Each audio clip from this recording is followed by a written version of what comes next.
Serious parents of Reddit who decided to cut contact with your children. What's the story? Cheap and easy to obtain heroin was the beginning of the end. Twice he robbed me of all my possessions, even my car. One 8-month stint in state jail during which I visited with his daughter every weekend, and upon release I brought him home only to be robbed again.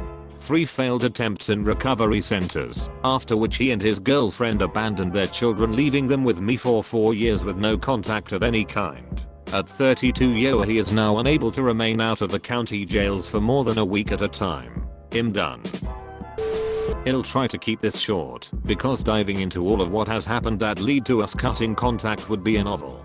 When I married my husband he already had 2 older children that lived with their mother. My husband and I ended up having 2 kids of our own.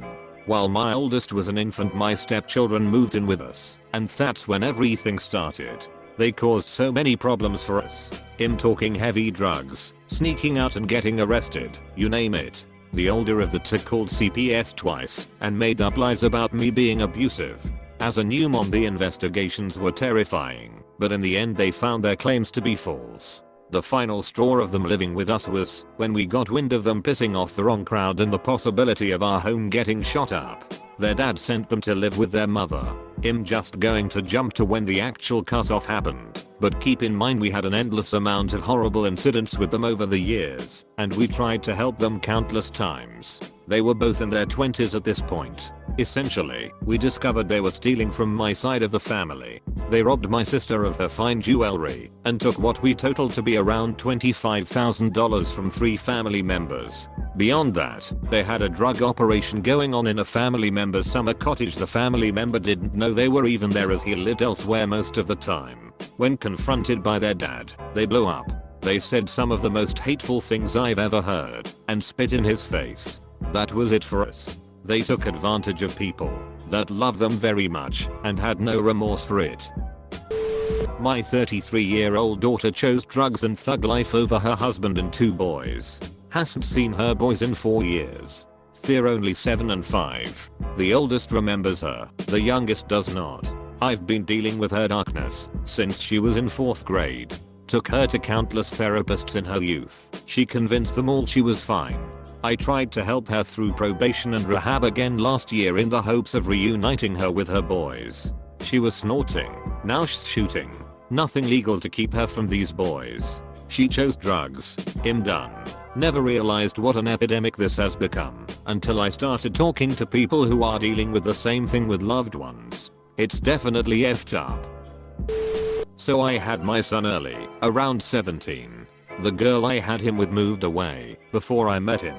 5 years later I get sued for child support, so I paid and decided to try to take some care of this child. Fast forward to him in high school. I never got to spend more than the summers with him due to him living so far away and the fact that his mom is a beach. Anyway, I find out that he hasn't been to school in literally years, so much so that by almost 20, he hadn't graduated grade 9. Things go wrong in my life too.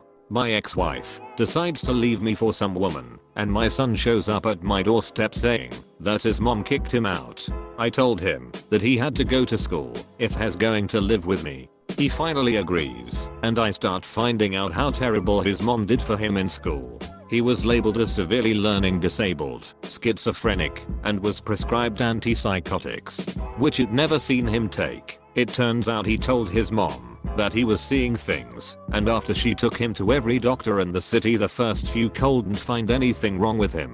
She finally got a few diagnoses. I took him to my doctors and find out that he was playing along so that the school would give him an easier time.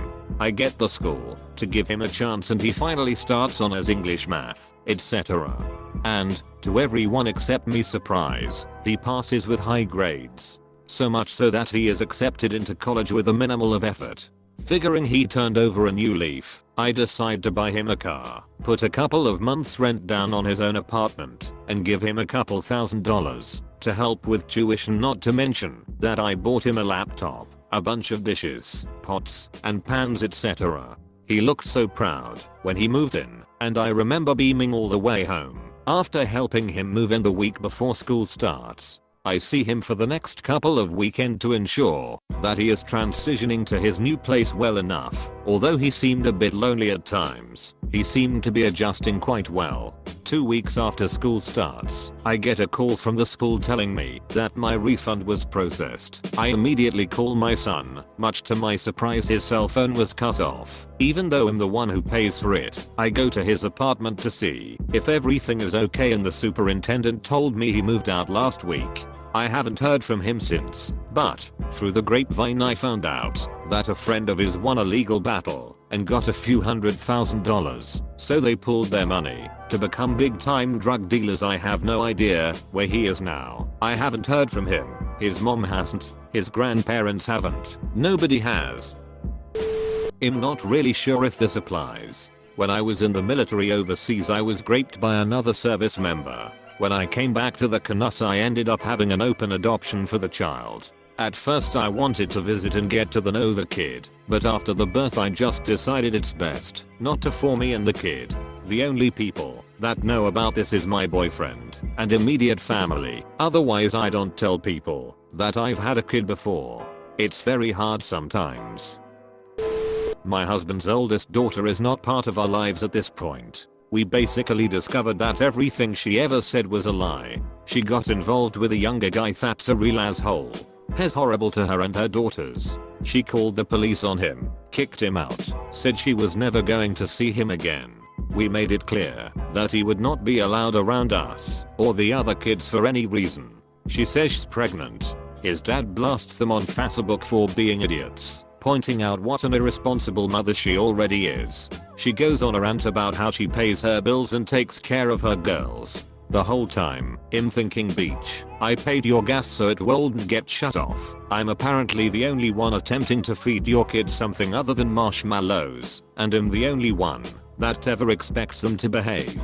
Not to mention the million times I've cleaned caked on dirt from their feet or necks because she won't bathe them properly. She had a miscarriage the next day, wanted some kind of sympathy, even though she had been hoping for a miscarriage, until her bio mom convinced her that she needed another grandbaby. Anyway, a day or two later she asks for a ride. I ask who/when/where. She wants us to give abusive ex that has already moved back in with her a ride to the store. FCK no. Reminded her that we're not doing anything for him ever.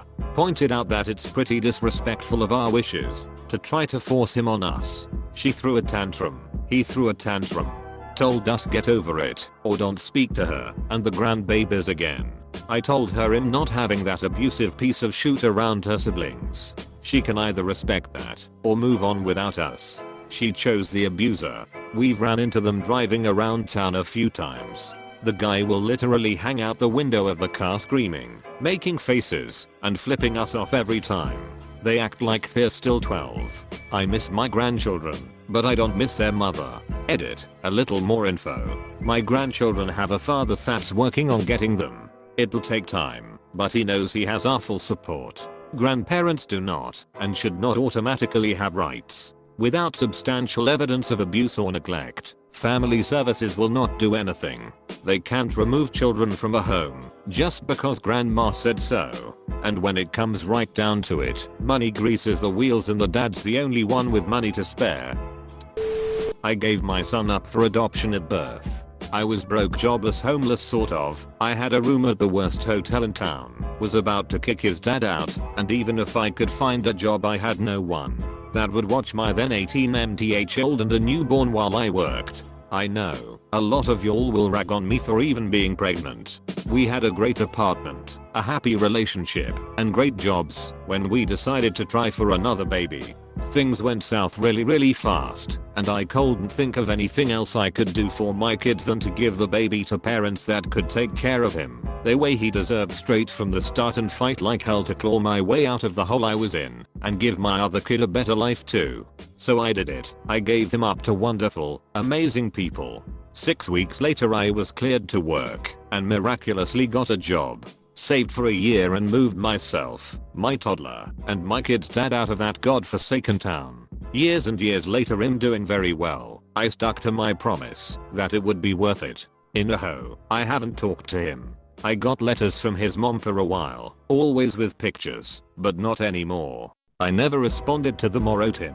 They had been burned in the past by birth moms shopping around and trying to sell their babies, and I've heard horror stories about adoptees contacting their birth parents and discovering they were utter crap and they were better off without knowing what happened to their birth parents. I was worried that me contacting them would complicate his life in ways he didn't need. They are wonderful people. I would rather live in pain, heartbreak, and uncertainty than intrude in their happiness. I want to know him more than anything in the world, but if he doesn't, he'll stay right here, away, quietly making good on my promise to him that it would be right and worth it, and that I would never again be in that spot. He will be 15 now. Matthew, if you are reading this, I love you. Forever and always, my baby you'll be. Eater. Huge thank you to everyone who commented. I finally had the courage today to call the law offices that handled his adoption. They were very kind. I'm fortunate that they picked a very pro-birth mom practice. The one who personally handles my case is out today and Monday, but he took my name and number and assured me that I would get a call from the paralegal on Tuesday so she could get all the information she needs to try to set this up. I'm so hopeful right now. Thank you, people of Reddit. Because of all of your kindness I might actually get to meet him soon. Update, they said no.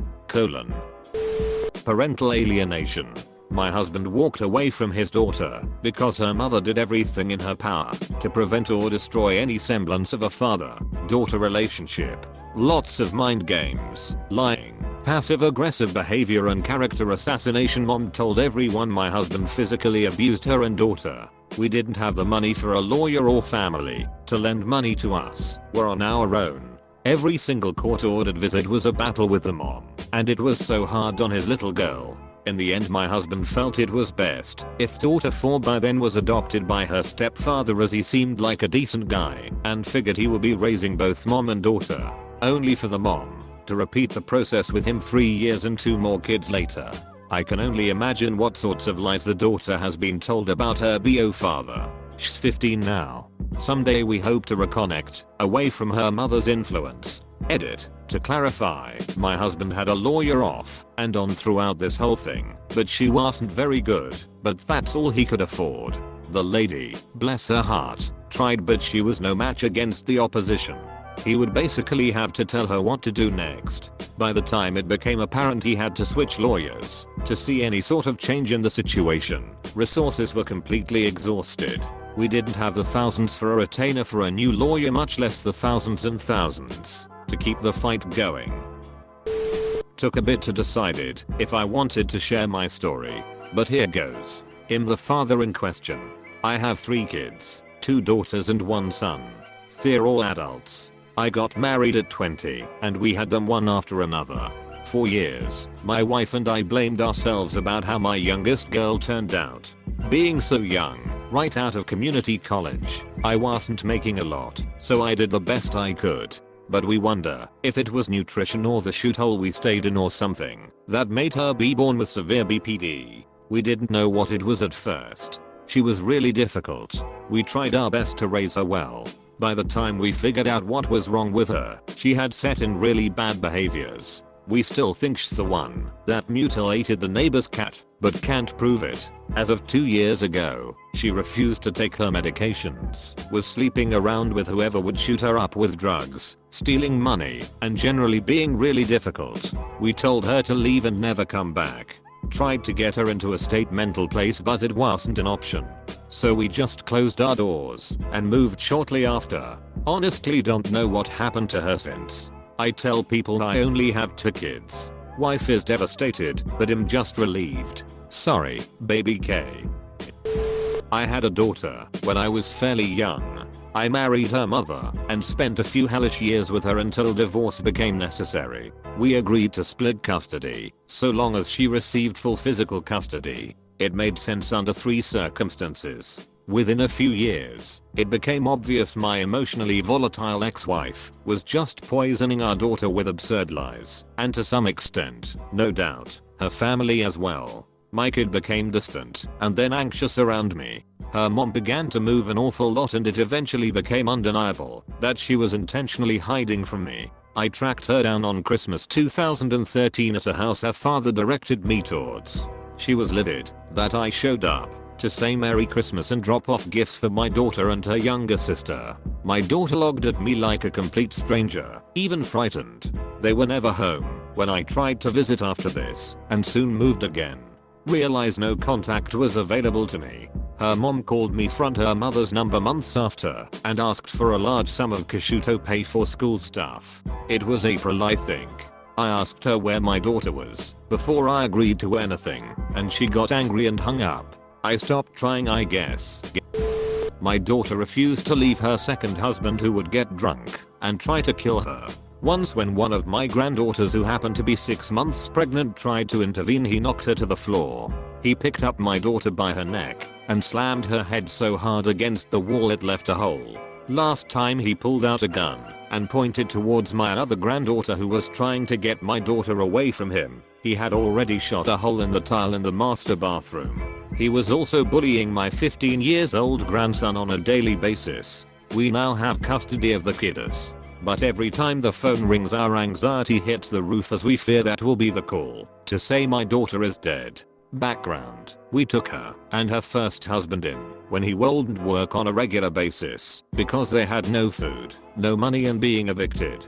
Once the first hubby stole my mother's wedding rings. When I asked him where they were, he said he'd taken them to a jeweler to be sized for my daughter. I went to the jeweler. Nope, no rings, no record of the rings. I confronted the sill, and he finally admitted he pawned them. Another time he stole my ATM card out of my purse and helped himself to $300. Had to get the video from the bank to prove to him that he was busted. This is while they lived with us. He pretended he got paid for a job. Once he said he had gotten a job. He didn't. He left every day and went who knows where till 6 PM. All of that through their 7 evictions, paid for movers' storage, and brought them back to our house to live. Oh, and we bailed him out of jail 4 times. I have bailed my daughter out of jail 3 times, and she was in the mental hospital 3 times for suicide attempts. My daughter finally left him, yay, only to hook up with another abuser. I still love her, but have done all I can. I don't love her, she doesn't love me, and we have nothing in common. All names are changed. When I was 22, I met a beautiful woman who was in half my college classes, but was a mature student. When Ella was 14, she'd given birth to a daughter, Anna. By the time Ella and I moved in together, Anna was already 15.